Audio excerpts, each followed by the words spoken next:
Please like and subscribe my channel, friends. Start my video. దీపపక్షి మీనాపక్షి Kanthamma ఇంటికి కోడలుగా వెళ్తాయి. అత్తగారు మహాగయ్యాలి. ఎప్పుడు మీనాపక్షిని తిడుతూనే ఉండేది. దీపపక్షి ఆ ఇంటికి కొత్తగా వచ్చిన కోడలు. అత్తయ్య గారు, ఈరోజు ఏమి వంట చేయమంటారు? నీకు నచ్చిందే చేయమ్మా దీప. అలా దీపపక్షి వంట చేస్తుంది. మీనాపక్షి చాటుగా అత్తగారు తినే ప్లేటులో ఉప్పు వేస్తుంది.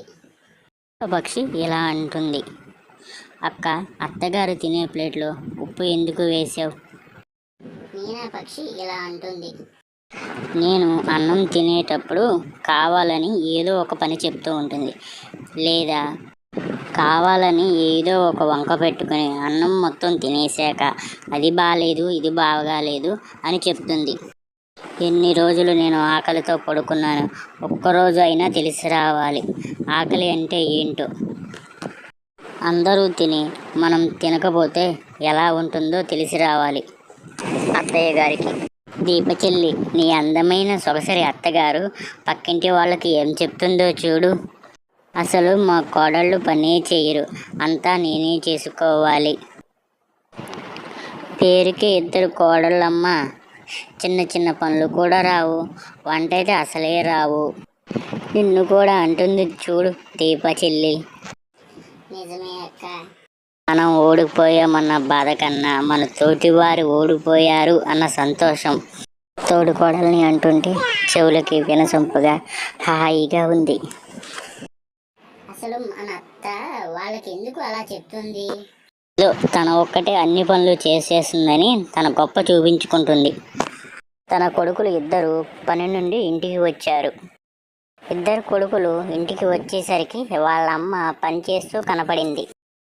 మీరు ఇద్దరు ఉండి మా అమ్మతో పని చేయిస్తున్నారా? కావాలని కొడుకులతో కోడళ్లను తిట్టించింది అత్తగారు. మరలా పొద్దున్నే కాంతమ్మ పని చేయడం కొడుకులు ఇద్దరూ చూశారు. కొడుకులు ఇద్దరు వాళ్ళ పిల్లలను తిట్టారు. కాంతమ్మ సానుభూతిగా పోనీలేండ్రా అని అంది. రోజు ఇంతే, ఈరోజేమైనా కొత్త? బారుడు పొద్దెక్కే వరకు లేవరు. ఇంట్లో పని మొత్తం నేను ఒక్కదాన్నే చేసుకోవాలి. అది విన్న దీపపక్షికి మీనాపక్షికి ఒళ్ళు మండిపోయింది. ఇంట్లో పని చేయడం మానేశారు. ఆఖరికి వాళ్ళ మొగుళ్ళకు క్యారేజీలు కట్టడం కూడా మానేశారు.